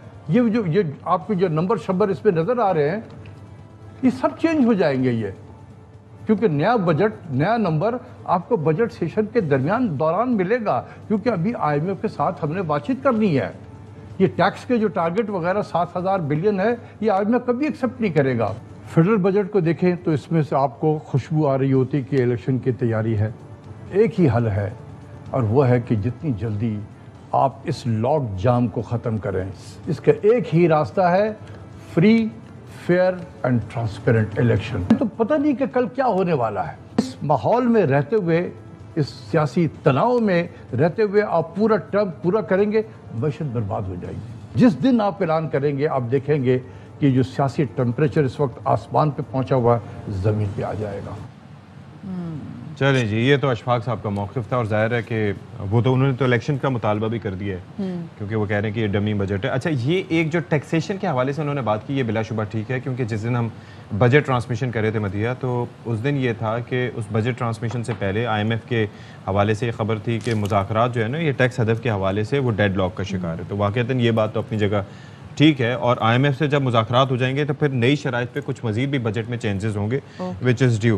खैर आगे बढ़ते हैं और बात कर लेते हैं कि जनाब यहाँ पर जेलों में वैसे भी आवाम की जो हालत ज़ार है वो तो सबसे सामने ही है, लेकिन जेलों में जो कैदियों की हालत ज़ार है वो बड़ा अफसोसनाक है। अक्सर इतनी अंदोहनाक सूरत हाल उनकी होती है कि हम लोगों को पता भी नहीं चलता कि किस हालत से गुजर रहे हैं, ना हमें पता चलता है, उनके प्यारों को पता चलता है, क्योंकि जेल के उस पार दुनिया ही अलग है। लेकिन जेलों की डिफरेंट कैटेगरीज होती हैं। हाँ, जो VIP जेल्स है उसमें तो हमने देखा है कि जी वहाँ पे क्या सूरत हाल होती है वो हमारे सामने है। लेकिन दूसरी जानिब हम जो दूसरी छोटी कैटेगरीज में आके देखते हैं, बहुत सारे जो कैदी हैं उनका कोई पुरसान हाल नहीं होता, उनको बड़ी मुश्किलात का सामना भी करना पड़ता है।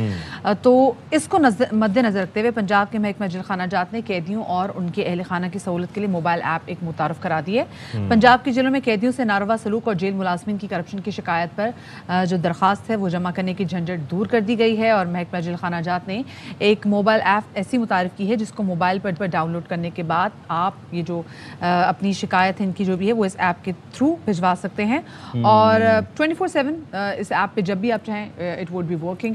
सो अब सवाल ये है कि ये जो ऐप है, ये ऐप जो कैदियों के घर वाले हैं वो इसको इस्तेमाल कर सकते हैं या फिर कैदी इसको इस्तेमाल करेंगे? So there is a confusion जो कि मुझे कंफ्यूजन दूर कर लेते हैं ना। इस पर बात करने के लिए हमारे साथ मौजूद हैं होंगे, वी आर ट्राइंग कि हम कंफ्यूजन दूर करें कि कैसे करेंगे, और जेल के अंदर रहते हुए किस तरीके से वो किसी के अगेंस्ट जा सकते हैं, एक्सेस किस तरीके से होगी। क्योंकि देखिए सती बहुत सारी जगहों पे ऐसा होता है कि जहाँ जो जेल सुपरिटेंडेंट होते हैं sometimes they are not very nice, और बहुत सारी ऐसी चीज़ें भी वहाँ पर होती हैं जो कि कहते हैं ना कि अलाउ ही नहीं होती। कि हमने ये भी देखा है ना मदिया, हम मूवीज देखते हैं। चलें let's not talk about Pakistan में तो जेल कल्चर पे इतनी चीज़ें नहीं आती ना, लेकिन मैक्सिकन जेल्स के हवाले से, अमेरिकन जेल्स के हवाले से जो मूवीज सामने आती हैं उसमें ये पता होता है कि एक तो होता है जेल वार्डन, ठीक है, और एक होता है जेलर, ठीक है। उन दोनों के अंदर भी आपस में इतना गैप होता है कि होता वही है जो जेलर चाह रहा होता है और वार्डन को इसकी खबर तक नहीं होती। हालांकि उसके कवानीन लोगों के हवाले से डिफरेंट होते हैं, लेकिन नीचे का जो स्टाफ होता है वो किस तरीके से उन चीज़ों को मैनेज करता है। जैसे मैं ये सोच रही हूँ कि बहुत सारी मतलब ठीक है मर्द हज़ार की जेल तो रहता है, लेकिन ख़वातीन जो हैं उनकी भी जेल यहाँ पर रहता है, तो वो भी अक्सर बहुत ज़्यादा डिफरेंट चीज़ें वहाँ पर फेस करती हैं।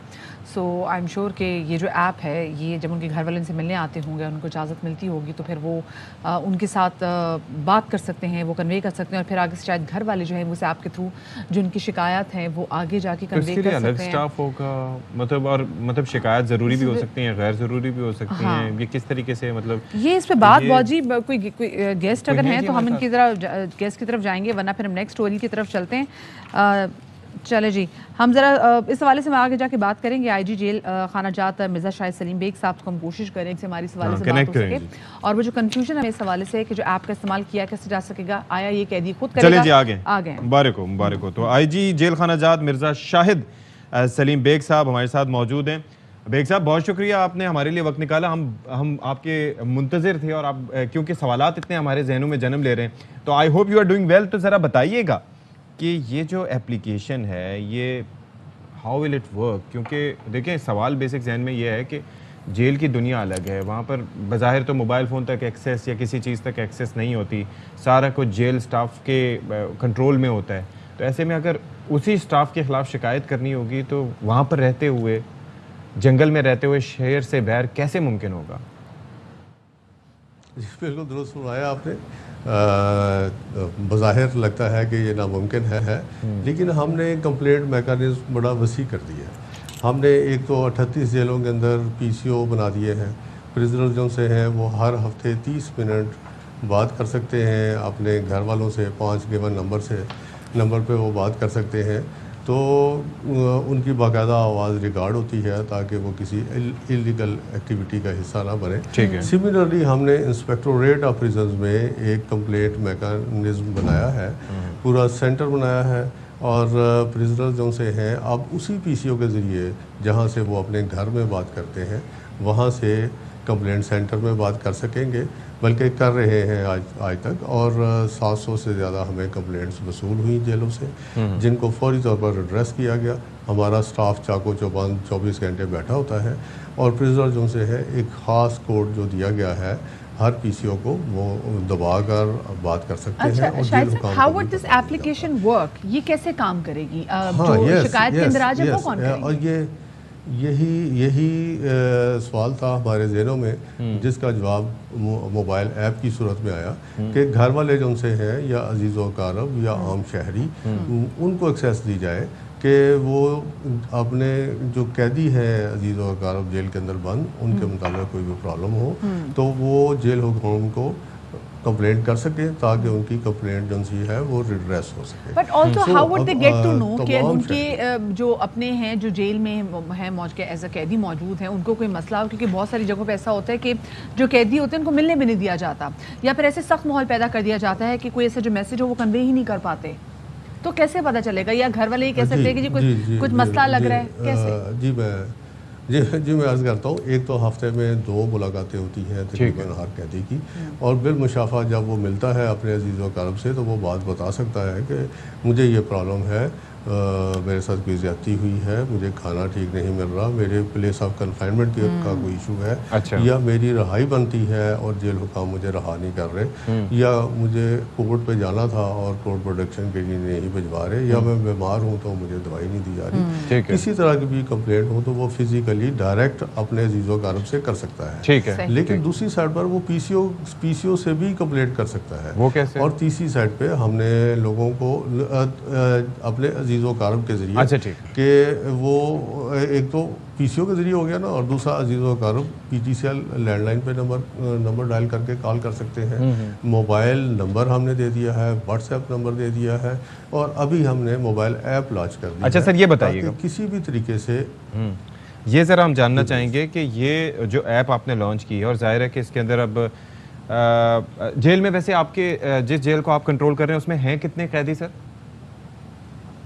बेसिकली मैं तो पूरे पंजाब प्रिजन्स को कंट्रोल कर रहा हूं, पूरे पंजाब के यहाँ तकरीबन हमारे पास 43 प्रिजन्स हैं, हाँ। और 50,000 के करीब हमारे पास प्रिजनर्स। देखिए 50,000 प्रिजनर्स अगर हैं पूरे पंजाब में, तो इसका मतलब ये हुआ कि उनके रिश्तेदार होंगे, अगर वो कांटेक्ट करने की, लेट्स से कि एक दिन की अगर उसकी आधी 25,000 भी शिकायत आती हैं, तो उनको देखने के लिए स्टाफ क्या मज़ीद हायर करेंगे? कर लिया गया है, क्योंकि ज़ाहिर है कोई देखेगा उन मैसेजेस को तभी वो रिस्पॉन्ड भी कर पाएगा। तो ये तरीक़ेकार कैसे वज़ा किया? बाकायदा एक कंप्लेंट सेंटर बना हुआ है, अच्छा। जहाँ चाको चौबंद स्टाफ 24 घंटे बैठा रहता है, अच्छा। और किसी भी वक्त लवाहिकीन उनसे हैं वो कॉल कर सकते हैं और मोबाइल ऐप के ज़रिए कंप्लेंट लॉन्च करा सकते हैं। जब कंप्लेंट मोबाइल ऐप के ज़रिए लॉन्च कराएंगे तो ज़रूरी नहीं कि स्टाफ फौरी तौर पे वहाँ बैठा हो, ये रजिस्टर हो जाएगी उनकी कंप्लेंट, उनको नंबर मिल जाएगा, और वो जो स्टाफ है वो इसको चेक करके फौरी तौर पे रिस्पॉन्ड करेगा। तो अभी मुलाजम हमारे बैठे होते हैं या नहीं बैठे होते उससे कतई नज़र उसकी कंप्लेंट बाकायदा रजिस्टर्ड हो जाएगी ऑटोमेटिकली। यूजुअली ये जो प्रिजनर्स हैं ये जब शिकायत दर्ज कराते हैं तो उनको किन किस्म की मुश्किलात का सामना होता है? ज़्यादातर इन प्रिजनर्स की जानिब से क्या शिकायत आ रही होती हैं? देखिए मुख्तलिफ तरह की शिकायत है, मसलन मैन हैंडलिंग की भी हो सकती है, मिस हैंडलिंग की हो सकती है, और बीमार है कोई और उसे दवाई की ज़रूरत है, उसकी मुलाकात आई थी, मुलाकात नहीं करवाएगी, जेल हुकाम के रवैये के बारे में भी वो कंप्लेंट कर सकता है। ये भी वो आज़ाद है, हर तरह की वो कंप्लेंट कर सकता है, जिसकी फिर हम 24 घंटे में इंक्वायरी करते हैं और उसको सेटिस्फाई करते हैं अगर उसकी कंप्लेंट दुरुस्त हो। और मैं यहाँ बताता चलूँ कि ज़रूरी नहीं कि हर कंप्लेंट दुरुस्त हो। जब बिल्कुल ये भी बात भी है, सिस्टम लॉन्च किया है, बेशुमार जो सी हैं वो गलत तरह की भी कंप्लेंट आती है, लेकिन हम अपना फ़र्ज समझते हैं कि चाहे गलत कंप्लेंट आए या सही आए उसको फ़रोग किया जाए और देखा जाए कि उसकी हकीकत क्या है और प्रिजनर जो होता है उसके।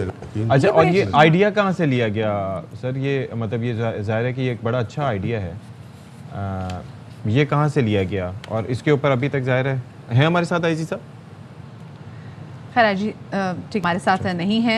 मिर्ज़ा शाहिद सलीम बेग आईजी जेल खाना जात साहब हमारे साथ मौजूद थे। ये अच्छी चीज़ ये हुई कि फॉर इंस्टेंस जैसे बहुत सारी ऐसी चीज़ों में जब मैन हैंडलिंग के बहुत सारे ऐसे वाक़यात होते हैं, फिर उनकी कोशिश होती है कि ये जो कैदी है ये अपने घर वालों से ना मिले, तो ऐसी सूरत में जहाँ घर वालों को मामला थोड़े से सस्पिशियस लगे वो फिर ऐप के थ्रू अपनी जो कंप्लेन है वो दर्ज करवा सकते हैं। सो ये एक अच्छी चीज़ बिल्कुल आप ये वेरी गुड थिंग, लेकिन उसका इस्तेमाल सही हो। फिर जाहिर है कि वो आधे घंटे की अगर फ़ोन कॉल में या मुलाकात में अगर वो कोई शिकायत करते हैं उनके फिर उन्हें कोई संगीन नताज ना भुगतने पड़े, तो ये आईजी साहब को ज़ाहिर है चेक रखना होगा। But it's a good initiative. हाँ, it's a good initiative. I am sure कि वहाँ पे जेल के अंदर भी ऐसे बहुत सारे कैमरास होंगे, बहुत सारी चीज़ें तो खुद भी मॉनिटर कर रहे होंगे, क्योंकि कैमरास होना वैसे भी मतलब क्योंकि बहुत सारे क्रिमिनल्स भी ऐसे वहाँ पे गए होते हैं, सो यू नेवर नो कि उनके दिमाग में क्या चीज़ चल रही है। सो मुसलसल मॉनिटरिंग की यहाँ पे ज़रूरत होती है। सो खैर जी, अब ज़रा आगे बढ़ेंगे और आगे खैर किस चीज़ के हवाले से बात करेंगे? सिटी क्या बात है, common sense before self defence. वैसे कॉमन सेंस तो वैसे भी सबको इस्तेमाल करनी चाहिए, लेकिन किसी को मौका ही नहीं मिलता क्योंकि दिमाग जो कहीं और होता है। तो कॉमन सेंस तो आपको पता ना आजकल लोगों में इतनी कॉमन बात है कि कितना ये हमारी जिंदगी के लिए कितना मुफीद लेसन है कि before using the self defence use common sense. मतलब जस्ट इमेजिन, चाहे वो हाथों से हो चाहे वो हर जगह कॉमन सेंस का इस्तेमाल करना चाहिए, बिकॉज ये सेंस नहीं तो कुछ भी नहीं। लेकिन कितनी क्यूट थी, इतनी प्यारी लग रही थी कि वो स्लैब तोड़नी थी, पहले उसके ऊपर चढ़ गई थी, पहले वो खेल रही थी उससे खेल रही थी। एक छोटी सी ब्रेक ले रहे, ब्रेक के बाद मिलते हैं।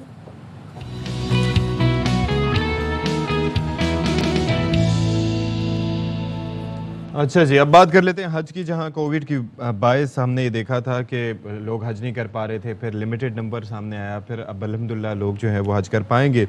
और सऊदी हुकाम ये कहते हैं कि ख़वातीन आज़मीन ऐसे महरम के साथ हज कर पाएंगी जिन्होंने गुज़िश्ता 5 साल में हज ना किया। तो इसमें आप देख लेना कि 2 साल तो बिल्कुल जो है हज लोग नहीं कर सकते कोविड की वजह से। और उसमें अब उन्होंने कहा है कि जो 5 साल से जिस शख्स ने हज किया हो तो उनके साथ उनको एज ए महरम ख़वातीन नहीं लेकर आ सकती। अच्छा, यहाँ पर वज़ारत मज़हबी उमूर की हज पॉलिसी के मुताबिक इस साल सरकारी स्कीम के तहत जो हज के खराजात हैं वो 8,50,000 रुपए में होंगे, यानी कि 8.5 लाख का गवर्नमेंट की जानिब से जो है। और 2019 की अगर हम बात करें तो आपको पता है कि उस वक्त हज के खराजात 4,35,000, डबल से भी ज्यादा यहाँ पर है। और इस साल पाकिस्तान से 81,132 हजाज कराम जो है वो सरकारी स्कीम के तहत जो है। और जो प्राइवेट जो लोग जाते हैं, जो उसमें आपने देखा है कि जितने उसमें हमने देखा है कि हमारे एक साथी जा रहे हैं तो वो तकरीबन 14 लाख से ऊपर, 14 लाख से ऊपर। तो मैं ये सोच रही थी कि गरीब आदमी तो अगर हज की इसकी ख्वाहिश होगी वो तो पूरी नहीं कर सकता, कोई मुखय्यर हजरात उसको करवाते हैं हज, तो और बात है। और इसके अलावा उम्रा भी जो है वो भी इस कदर महंगा हो गया हुआ है कि आपने अगर उम्रा भी करने जाना उसमें भी तकरीबन 5 लाख तो उसमें भी लग जाते हैं। तो ये जनाब सूरत हाल आपके सामने है। लेकिन इसमें जो ज्यादातर जो पॉलिसी है वो सऊदी अरब की जानिब से भी, क्योंकि वहाँ से भी अखराजात हैं वो काफी क्या वजह है कि इसी पर बात कर लेते हैं। हमारे साथ मौजूद हैं सऊदी अरब में मौजूद डायरेक्टर जनरल हज अबरार मिर्ज़ा साहब। मिर्ज़ा साहब, बहुत शुक्रिया, आपने हमारे लिए वक्त निकाला। ये 4.25 लाख से 8.5 लाख के करीब या उससे ज़ायद ये जो नंबर है, ये क्या जमा कर रहे थे सऊदी हुकाम के जैसे ही शुरू होगा तो फिर सारा एक साथ ही डालेंगे, या फिर ये हुकूमत पाकिस्तान का भी इसमें किरदार है? बुनियादी तौर पे अगर आप बिस्मिल्लाहिर्रहमानिर्रहीम, बुनियादी तौर पे अगर आप इसको एनालाइज करें तो इसके 3 फैक्टर्स प्राइमरीली आज की कॉस्ट इंक्रीज करने में कंट्रीब्यूट कर रहे हैं। मेजर फैक्टर जो है वो ज़रा पोस्ट कोरोना जो आज की शक्ल बनी है उसमें सऊदी हुकाम की तरफ से अखराजात की काफ़ी बड़ी यानी इंक्रीज है। अगर आप 2019 के अखराजात उठाएं जो सऊदी हुकूमत की तरफ से हम ले रहे थे या सऊदी सिस्टम को हम दे रहे थे तो वो तकरीबन 3000 रियाल के करीब थे। अब हम जब उसको देखते हैं एक्यूमुलेटेड उस कॉस्ट को तो तकरीबन 7500 के करीब बन जाते हैं। ओके। दूसरा जो मेजर इम्पैक्ट है वो आपका है एक्सचेंज रेट डिफरेंस का। इन 2019 जो एक्सचेंज रेट था वो 39 पर रियाल था और इस वक्त ये 56 के करीब आपका जा रहा है। तो ये 17 पर रियाल का मतलब ये होगा कि आपका तकरीबन 34% इंक्रीज जो है वो सिर्फ एक्सचेंज रेट की वजह से। फिर ये 2 मेजर फैक्टर्स जो सप्लाई चेन को ब्रेक कर रहे हैं, कोरोना और यूक्रेन की जो वॉर है उसका एक इन्फ्लेशनरी इम्पैक्ट है जिसकी वजह से दुनिया पूरी में जो है वो कॉस्ट इंक्रीज कर रही हैं। फिर सऊदीया में कुछ सिस्टम में भी चेंजेस आ रही हैं, मसलन कि पहले ये tax free almost tax free country था तो अभी तकरीबन 15% वैट है और इम्पोर्ट की जो मटेरियल है उस पर तकरीबन अप टू 24% ड्यूटीज़ हैं। अब इसका एक्यूमुलेटेड इफेक्ट ये है कि वो हज और उम्रा की कॉस्ट बढ़ी है। ओके। लेकिन इसके बावजूद भी अगर आप कंपैरिजन करें गवर्नमेंट स्कीम का और प्राइवेट सेक्टर का या हमारे मुल्क का दूसरे मुल्कों से तो आपको पता चलेगा कि पाकिस्तान अभी भी जो लोएस्ट पैकेज जो है वो रन कर रहा है। सही। अच्छा, तो ये बताइएगा कि इस बार कितने पाकिस्तानी हुज्जाज जो हैं वो हज का फरीज़ा अंजाम सर देने जा रहे हैं? इस साल टोटल जो तादाद है पाकिस्तान से वो तकरीबन 81,132 के करीब है, जिसमें से 32,453 जो है वो सरकारी उसमें से कर रहे हैं, जबकि 48,700 कुछ लोग जो हैं वो प्राइवेट सेक्टर के साथ। अच्छा, और क्या इंतजाम किए गए कि मोस्टली हमने देखा है कि जो सरकारी स्कीम के थ्रू जो हज करते हैं वो अक्सर वहाँ पे बेचारे उनको स्टैंडर्ड छोड़ दिया जाता है। वो बहुत सारी जगहों पे फिर हम टेलीविज़न पे भी उनके हवाले से बार बार बात करते हैं कि जी उनको बहुत सारी ऐसी जगह होती हैं जहाँ पर जो हम देखते हैं कि जी जो चीज़ें उनको दी जानी चाहिए थी वो नहीं उनको मिल रही। तो आप लोगों ने कैसे इंश्योर इसको करेंगे कि जो सरकारी स्कीम के थ्रू जा रहे हैं हज पे उनको कोई मुश्किलात ना हो वहाँ पर? इस दफ़ा हमें कुछ अब हमारी खुशकिस्मती भी समझे और कुछ जो है वो हमारी कोशिश भी समझे। इस दफ़ा हमें जो है वो मार्केट के सर्कमस्टेंसेस काफ़ी फेवरेबल मिले हैं। जो ये सऊदी हज एंड उम्रा इंडस्ट्री है ये मार्केट है तकरीबन 2.5 मिलियन लोगों के लिए। इस दफ़ा चूँकि हज 1 मिलियन के करीब चल रहा है तो मार्केट में सप्लाई साइड जो है वो स्ट्रॉन्ग है और डिमांड साइड जो है वो वीक है। तो इसमें हम जो है वो काफ़ी हद तक अपना एडवांटेज ले सकते थे जो हमने पूरी तरह लिया। इस वक्त मक्का हो या मदीना में हो हमारी कोई भी बिल्डिंग जो है वो 3 स्टार से नीचे नहीं। क्या बात है। मदीना में तो हमने मोस्टली 5 स्टार भी हमने अवेल की है। अच्छा, दूसरा ये है कि अगर जैसे शिकायत वगैरह का सामना होता है, ज़ाहिर है कोई चीज़ गुम हो जाए, आपको पता है कि आपके भी इल्म में आती होंगी ऐसी चीज़ें बहुत ज़्यादा, तो उसके लिए फौरी रिस्पांस कोई दिया जाता है या इस बार कोई मैकेनिज्म ऐसा बनाया गया? क्योंकि ये शिकवे शिकायतें हुज्जाज कराम काफ़ी करते हैं। जी डेफिनेटली। एक तो आपको अंदाज़ा है कि अक्सर लोग जो इस पैकेज के तहत हमारे पास आ रहे हैं वो अपर मिडिल और मिडिल क्लास से ताल्लुक़ रखते हैं, उन्हें कम्युनिटी लिविंग की इतनी आदत नहीं होती, तो उससे बहुत सारे मसाइल पैदा होते हैं। फिर चूँकि डाइवर्स टेस्ट हैं तो टेस्ट के ये फूड के इश्यूज भी रेगुलरली आते रहते हैं, तो हमने बाकायदा अपना एक कंप्लेंट सिस्टम बनाया हुआ है जिसमें आप टोल फ्री नंबर है जिस पर आप शिकायत कर सकते हैं। फिर हर बिल्डिंग में एक बिल्डिंग इंचार्ज है और सेक्टर के इंचार्ज हैं और उसके साथ कुछ माल वहाँ लगे हुए होते हैं, वो हर वक्त आपकी कंप्लेंट रिड्रेसल के लिए काविश कर रहे हैं। सर ये तो बहुत ज़बरदस्त सोचेगा, बहुत शुक्रिया जी। हमारे साथ सऊदी अरब में मौजूद डायरेक्टर जनरल इब्रार मिर्ज़ा साहब मौजूद थे और बता रहे थे कि इस साल कितने आज़मीन हज जा रहे हैं, जो सरकारी स्कीम के थ्रू हुज्जाज कराम जा रहे हैं उनको वहाँ पर फैसिलिटेट करने के लिए अभी से क्या कुछ इंतजाम किए गए हैं। अब आगे बढ़ते हैं और क्लाइमेट चेंज के वाले से एक बार फिर से बात करेंगे। आप कहेंगे रोज़ क्लाइमेट चेंज के वाले से बात क्यों करते हैं? क्योंकि हम रोज़ देख रहे होते हैं कि क्लाइमेट चेंज के असरात किस तरीके से, और पाकिस्तान जिस जिस तरीके से उसको फेस कर, भी आप देखें ना, खूबसूरत वादी सवात जो है वो इस वक्त जल रही है मुख्तलिफ मकामात पर, वहाँ एकदम से जो है वो आग भड़क उठी है।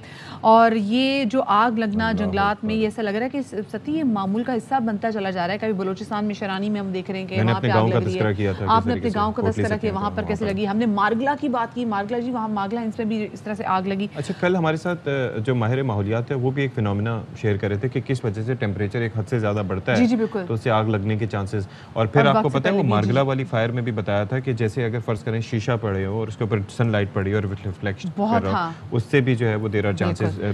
Soda cans. अच्छा, फिर ये है कि शरारत का आंसर भी अपनी जगह मौजूद है कि वहाँ पर नामालूम अफराद की जानिब से मालकन डिवीज़न में 120 मकामात पर जंगलात को आग लगाई गई है, जिससे कीमती दरख्त और नायाब परिंदे जल गए हैं। तो शहजाद आलम इससे मुतालिक हमें मज़ीद बताएंगे। शहजाद आलम, बताइएगा भाई ये क्या सूरत हाल है? जी बिल्कुल, जन्नत नज़ीर वादी सवात में गुज़िश्ता 2 हफ्तों से जंगलात में आग लगाने के वाक़यात में मुसलसल इजाफा हो रहा है और सवात में तकरीबन 58 मुकामात और मलाकन डिवीज़न में 120 मुकामात पर मुख्तलिफ लोगों की जानिब से जंगलात को नज़र आतश किया गया, जिसमें 30 अफराद के ख़िलाफ़ मुक़दमात दर्ज किए गए और तकरीबन 24 अफराद को गिरफ़्तार करके उनको जेलों में डाला जा चुका है। जो आग लगाने का सिलसिला जारी है, इसमें सैकड़ों एकड़ अराजी जो है वो नजर आतश हो गए, जिसमें हज़ारों की तादाद में कीमती दरख्त और वो भी जल गए हैं और करोड़ों रुपए का नुकसान हो चुका है। जबकि मुख्तलिफ मकामात मरगज़ार, मलम जब्बा, शांगला, बिशाम, दीर लोअर, आपर, बुनेर और दीगर मुकामात में जंगलात में आतिशज़दगी और आग लगाने के वाक़यात के पेश नज़र जो मुकामी लोग हैं उनमें शदीद गुस्सा भी पाया जा रहा है। जो वाक़यात रोनुमा हुए गुज़िश्ता 2 हफ्ते के दौरान, तो उनमें रेस्क्यू के एक एहलकार समेत 7 अफराद ज़िंदगी की बाजी हार चुके हैं, जबकि 3 अफराद ज़ख्मी हो चुके हैं। जन्नत नज़ीर वादी सवात जो कि गन्ने जंगलात, दरिया सवात और अपनी खूबसूरती के लिए मशहूर है, तो उनमें जो जंगलात में आग लगाने का सिलसिला, इससे एक तरफ माहौलियाती आलूदगी में इजाफा हो रहा है तो दूसरी तरफ जंगलात का भी ख़ात्मा हो रहा है, जिसकी वजह से जो लोग हैं उनमें काफ़ी खौफ व हिरास और तशवीश की लहर पाई जा रही है। ठीक है, बहुत शुक्रिया शहजाद। और आप लोगों को जैसे मालूम है कि गर्मियों की छुट्टियां हैं और लोग रुख भी करते हैं कि वो जाएं सवात, जाए जन्नत नज़ीर वादी, खुद अपनी आंखों से भी देखें। और ये तमाम तर इलाके जो कि टूरिज़म के हवाले से काफ़ी ज़्यादा मशहूर है, जहाँ पर जंगलात मौजूद है और उन्हीं जंगलात में आग लग रही है, तो यहाँ के जो रहने वाले लोग हैं वो काफ़ी ज़्यादा परेशान है, क्योंकि जब यहाँ पर टूरिस्ट आते हैं तो उनकी उन स्पेसिफ़िक महीनों में काफ़ी ज़्यादा कमाई भी होती थी। लेकिन अभी जिस तरीके से जंगलात में आए रोज़ आग लग रही है, ये लोग क्या कहते हैं आपको सुनवाते हैं। स्वाद को जलाया जा रहा है, तकरीबन 80 जंगलात को इन लोगों ने जलाया है जानबूझ के एक मुनज़्ज़म तरीके से। ये हुकूमत फ़ेल हो गई है, ये हमारे इदारे फ़ेल हो गए उन इसके रोकथाम में। हम हुकूमती वक्त से ये मुतालबा करते हैं कि इमरजेंसी बेसिस पे स्वाद एडमिनिस्ट्रेशन को एक हेलीकॉप्टर दी जाए, जो जहाँ पे आग लग जाए तो फ़ौरन वहाँ पे पहुँच जाए। इसमें जो भी कल्प्रिट्स इन्वॉल्व है उनको सख्त से सख्त सज़ा दी जाए, उन लोगों को आगे लेके आए। अच्छा, इस पर कमिश्नर मलकन डिवीज़न शौकत अली साहब का क्या मौक़िफ़ है? ज़ाहिर है कि उनके लिए भी बड़ा कंसर्निंग है और होना भी चाहिए कि ये इतनी मकामात पर आग लगाई गई है। क्या कहते हैं, आपको ज़रा दिखाते हैं। में 52 मकामात पे मतलब आग लगी थी और अल्हम्दुलिल्लाह 51 मकामात पे वो आग एक्सटिंग्विश हो गई है। सिर्फ एक इलाका बाकी, उसको अमलुकदरा कहते हैं। तो अमलुकदरा पे अभी लोग असिस्टेंट कमिश्नर 1122 वाले आप वहाँ पे लगे हुए हैं, तो इंशाल्लाह अल्लाह से उम्मीद है कि वो भी बुझ जाएगी। फायर के दौरान हमारे 7 अफराद जो है ना अभी शहीद हो गए हैं, इसमें 3 ज़ख्मी है और उसमें एक घर भी जल गया है। प्रोविंशियल गवर्नमेंट की तरफ से सख्त इंस्ट्रक्शंस है कि जो भी जंगल को नुकसान पहुंचाए तो उनके लिए हमारे बिल्कुल ज़ीरो टॉलरेंस है। हम किसी को ये इजाज़त नहीं दे सकते कि वो जंगल काटे या जंगल को आग लगाए।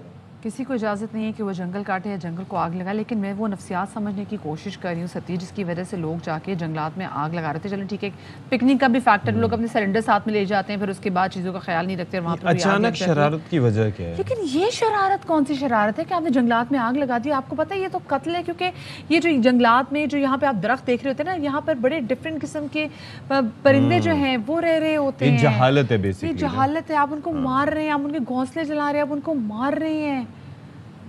ये कैसा फन है, ये कैसी शरारत है?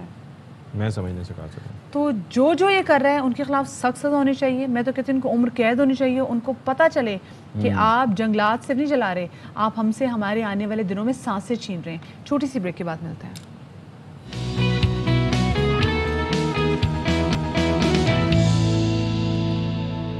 जी जनाब, तो welcome back after the break. और जो कराची में रहने वाले लोग हैं उनके लिए एक अच्छी खबर यह है कि अगर कराची की सड़कों पर खुदा ना खास्ता एकदम से आपकी गाड़ी या फिर आपकी मोटर बाइक बंद हो जाए या फिर ख़राब हो जाए तो आपने परेशान नहीं होना, आपने घबराना नहीं है, क्योंकि DIG ट्रैफिक अहमद नवाज चीमा की जानिब से 26 खुसूसी पेट्रोलिंग कारें जो हैं वो चला दी गई हैं। बिल्कुल जी, तो इस पर मजीद बता रहे हैं नज़ीर शाह।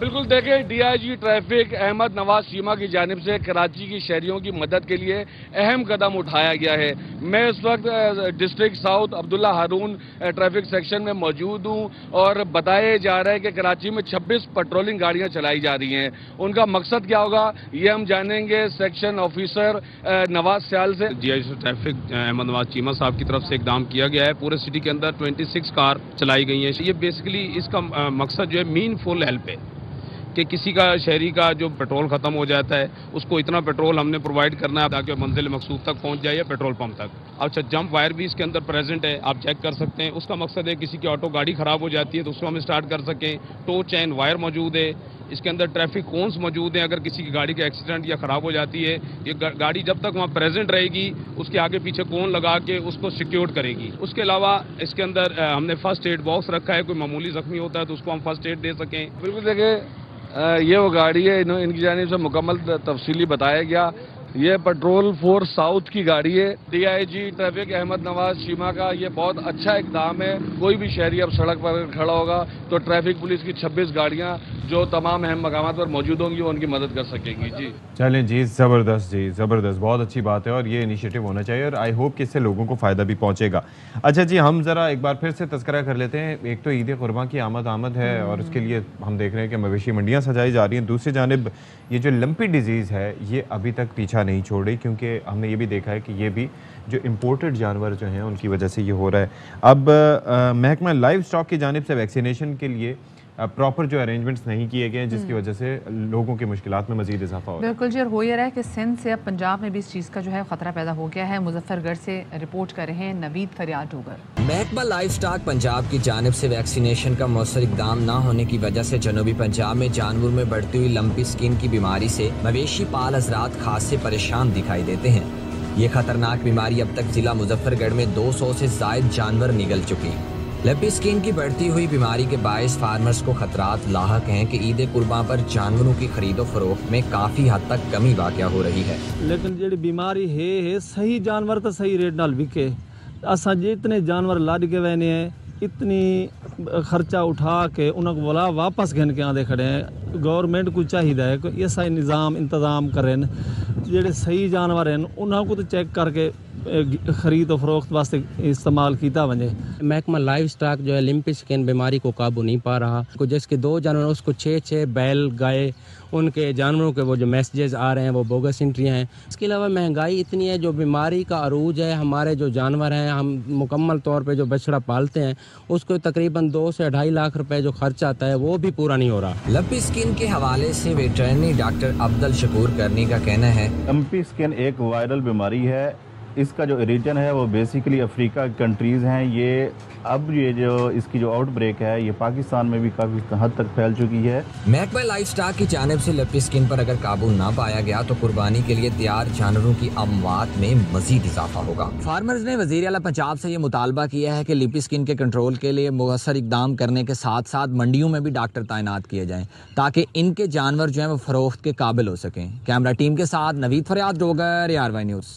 अच्छा जी, आपको पता है कि जो रेशम प्रोटीन है ये कुदरती रेशों से मिलकर बनता है, जिसकी कुछ इकसाम को बुनकर इससे फिर जो सिल्क का कपड़ा है वो बनाया जाता है। लेकिन आपको पता है ये जो रेशम का कीड़ा है अब इसको भी इस पालने की एक पूरी सनत जो यहाँ पे मौजूद है। तो इस हवाले से अमीर उमर चमन हमें बता रहे हैं मज़ीद। शहतूत के पत्तों पर पलकर तैयार होने वाले लार्वे का रेशम दुनिया में सबसे कीमती तस्वर किया जाता है। पंजाब के छांगा मांगा जंगल में तूत और शहतूत के पत्तों पर रेशम के कीड़े पालने का रिवाज भी सालों पुराना है। यहाँ 600 से ज्यादा खानदान रेशम के कीड़े पालने की सनत से वाबस्ता हैं। मुश्किल तरीन काम की इंतहाई कम उजरत के बाद ये सनत दम तोड़ने लगी है।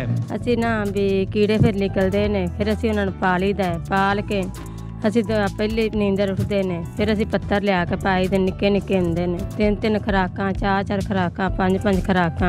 डिप्टी डायरेक्टर एग्रीकल्चर पंजाब का कहना है कि हुकूमत पंजाब की जानब से रेशम काटन को वुसअत देने के इक़दाम किए जा रहे हैं, जिसमें छांगा मांगा में 600 खानदान से 1000 खानदानों तक रेशम के कारोबार तक रसाई बढ़ा रहे हैं। रेशम साजी जो है सिल्क कॉटेज इंडस्ट्री है, जो स्पेशली खवातीन के लिए एम्प्लॉयमेंट का बेहतरीन जरिया है। एक फैमिली जो है 40-50 हज़ार रुपया नॉर्मली और ज़्यादा से ज़्यादा 1 लाख रुपया जो है वो पैसे कमा लेती है। शहरियों का कहना है कि छांगा मांगा की तर्ज पर कश्मीर समेत मुल्क भर में सनत को फरोग दिया जाए, जिससे रेशम काटन सनत को वुसअत मिलेगी तो पाकिस्तान का ज़र मुबादला में भी काफी हद तक इजाफा होगा। अमीर उमर चमन, ARY न्यूज़, चिन्योट।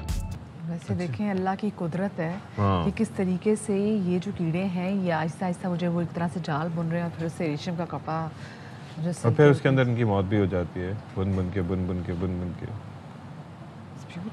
ऐसा मतलब ये अल्लाह ही जानता है वो करें।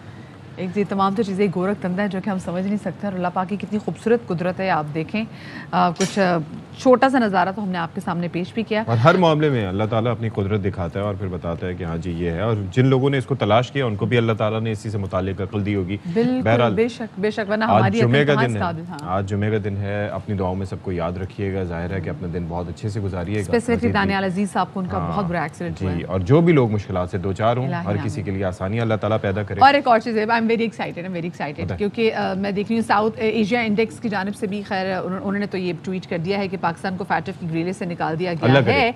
और लेटर जो है ये आज बर्लिन में जर्मनी में इस हवाले से लेटर इन द डे एक स्पेसिफिक अनाउंसमेंट भी होगी इंशाल्लाह एक फॉर्मल अनाउंसमेंट भी होगी, तो अल्लाह करे जी ऐसा ही हो। So we are waiting. इंशाल्लाह मंडे को अच्छी खबर से आपके साथ मिलेंगे। शाद रही, आबाद रही, अल्लाह हाफिज़। Thank you.